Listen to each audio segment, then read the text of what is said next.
there are still children living on the street, so they leave their house, they try to give food to themselves.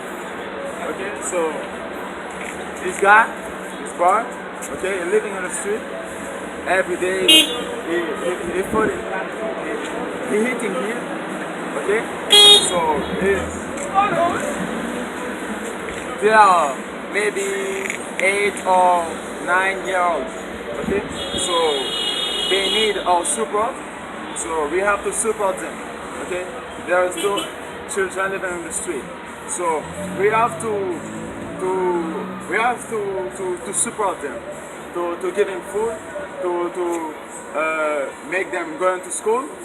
So we have to support them in this problem. So we have to support these children, these two orphans. They're living on the street, so they're making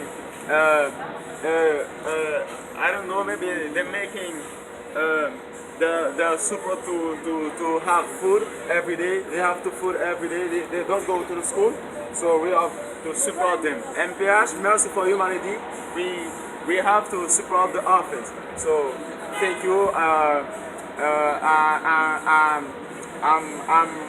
I'm very happy to interview these two children, so we have to support them. Mercy for Humanity, so we support the children.